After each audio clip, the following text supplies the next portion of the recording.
आप सभी मित्रों का कबीर पाठशाला चैनल में स्वागत है। प्रत्येक नए वर्ष के आरंभ में हर एक इंसान की यही अभिलाषा होती है कि मेरा ये सारा वर्ष सुख में और आनंद पूर्वक व्यतीत हो। इस वर्ष में मुझे खुशियाँ नसीब हो, मुझे कोई दुख, कष्ट, क्लेश न हो पाए। पिछले वर्ष में जो कष्ट क्लेश थे वे दूर हो जाए। इस प्रकार से इंसान हर प्रकार से खुशहाली व प्रसन्नता चाहता है। अब विचार करना है कि सुख व खुशी के अभिलाषी को ये मिलती है। हाँ, उस प्रेमी गुरुमुख को नित्य खुशी, नित्य सुख मिलता है। जो खुशी वाली चीज को अंदर बसाता है, उसका ही चिंतन करता है। इससे वह खुशियों से भरपूर हो जाता है। इसके अतिरिक्त कोई चाहे कि जिस चीज में सुख और खुशी नहीं उसकी कामना करे, उसे दिल में बसा ले, तो ये नहीं मिल सकती। जैसे गुरु नानक देव जी ने ये कहा है अपनी वाणी में, नित नित खुशियाँ मनु करे, नित नित मंगे सुख जीऊं, करता चिति न आवही, फिरी फिरी लगही सुख दुख जीऊं, करता चिति न आवही, फिरी फिरी लगही दुख जीऊं।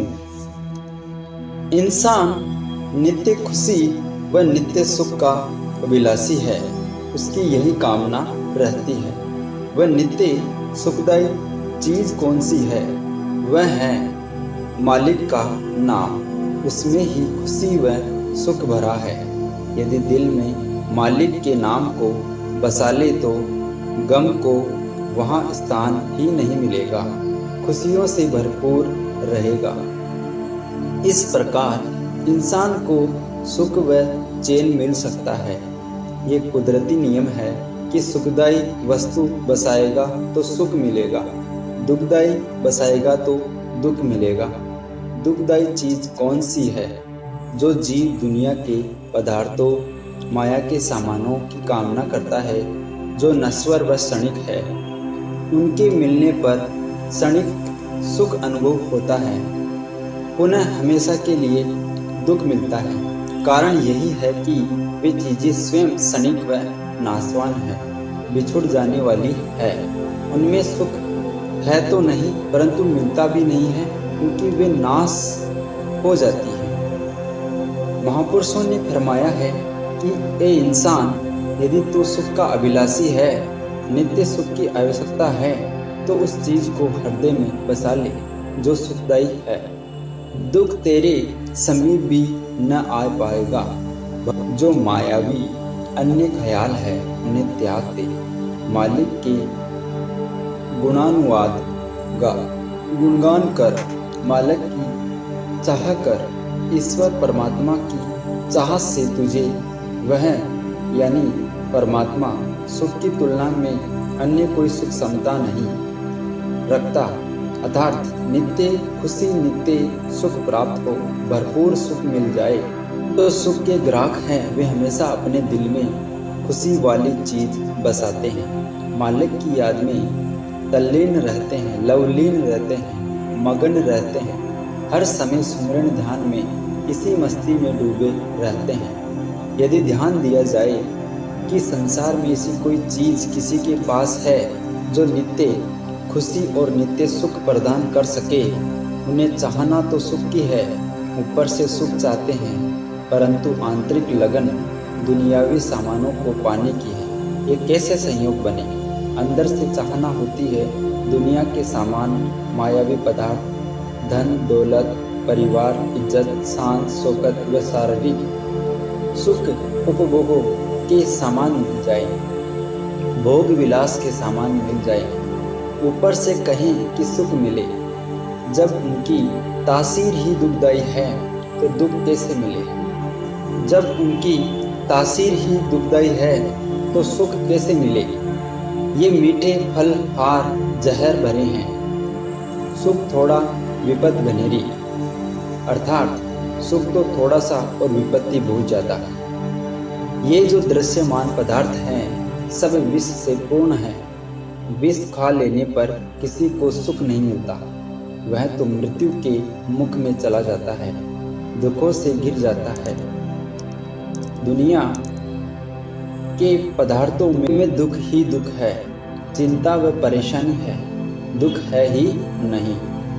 गुरुमुखों के दिल में यह चाहना होती है कि मालिक की याद दिल में बसी रहे, इसलिए वे सदा मालिक के ध्यान और सेवा में लगे रहते हैं। मालिक की याद में उनका ध्यान दिल में बसाने से, सेवा में जुटे रहने से उनके दिल में नाम बसा रहता है। इस सुमरण ध्यान में खुशी भरी हुई है। यह सब साधन ही सच्चे सुख का धाम एवं खुशी का समागम है। इसके अतिरिक्त कोई कहे कि मालिक के नाम को भुलाकर सुख प्राप्त कर लूं, ऐसा कदाचित नहीं हो सकता, ये असंभव है। यदि इंसान मालिक के नाम को भूल जाता है तो करोड़ों दुख संकट उसके अंदर वास करते हैं। जो हमेशा मालिक की याद करता है, उनका सुमिरन ध्यान करता है, सेवा में रत रहता है, तो उसके सब दुख दर्द दूर हो जाते हैं। अंतर में सुख ही सुख समा जाता है। महापुरुषों ने यह एक फार्मूला तैयार करके लोगों को सामने रख दिया है। इस फार्मूला को, इस मंत्र को अथवा अनुभव को कौन प्रयोग में लाते हैं? वे गुरुमुख हैं जो सत्पुरुषों की संगति में आ जाते हैं, जो सद्गुरु की चरण शरण ग्रहण करते हैं। उन्हें यह तजुर्बा रास आ जाता है, क्योंकि एक और है सच्चा सुख और एक और है दुनिया की चाहना। इनका परस्पर मेल नहीं। इसीलिए गुरुमुखों ने सत्य पुरुषों की सुसंगति को अपना लक्ष्य बना लिया है। उनकी चरण शरण में तो एक यही लक्ष्य है, मालिक की याद और उनका सुमिरन ध्यान करना। उन्हें तो कुदरती तौर पर सुख मिलेगा ही मिलेगा। गीता में भगवान श्री कृष्ण चंद्र जी ने फरमाया है, सुगल सा एक गोहरे नायाब जिसको मिल गया, बेकरारी व तलब से उसका छुटकारा हुआ। जिनको सुमिरन ध्यान का ऐसा फॉर्मूला मिल गया, वे इसमें रत हो जाते हैं। मालिक के नाम सुमिरन में दिल लग गया तो उनके दिल से बेकरारी व बेचैनी समाप्त हो जाती है। उन्हें चैन मिल गया, सच्चा आराम मिल गया। वे पुनः दुनिया की कोई भी ख्वाहिश नहीं करते, केवल मालिक की याद ही उनका आधार बन जाती है। यही सच्चा सुख प्रदान करती है। इस नित्य खुशी और सुख के ग्राहक आप जैसे गुरुमुख ही हैं, वे ही इसके हकदार हैं। उन्होंने सत्य पुरुषों की संगति में ये फार्मूला अपना लिया है। मालिक की याद, सुमिरन ध्यान व सेवा करके गुरुमुख जीवन को सुखदायी बना लेते हैं। ये लोक सुखी व परलोक सुहेला बन जाता है। ऐसा स्वर्णिम अवसर, सौभाग्यशाली समय सबको प्राप्त नहीं होता है। विरले भाग्यशाली आत्मा को ही ये सुअवसर मिलता है। वे हर तरफ से वृत्तियों को हटाकर नाम व ध्यान तथा सेवा में लगाते हैं। यही सच्ची खुशी और आनंद को प्राप्त करते हैं। इसीलिए गुरुमुखों का परम कर्तव्य है कि ऐसा भाग्यशाली स्वर्णिम सुअवसर मिला है, उसकी कदर करनी है। पता नहीं कि पुनः ऐसा सुअवसर हाथ आए या न आए। एक बार हाथ से निकल गया, पुनः मिलेगा नहीं, मिलेगा या नहीं। इंसान के जीवन का क्या भरोसा, श्वासों का क्या विश्वास है।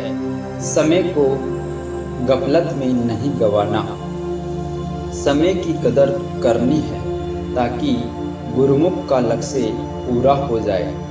इसी जीवन में ही इंसान सुख स्वरूप हो जाए। आगे दुख का भी अंदेशा न रहे, कभी दुखों के गर्त में जाना ही न पड़े। इसलिए श्वासों की कदर करनी है, श्वास श्वास में नाम जपना है, सुमरन करना है। फिर साकी में कबीर साहिब जी कहते हैं, श्वास श्वास में नाम ले, वृथा श्वास मत खोई, ना जानू इन श्वास का आवन होय न होय।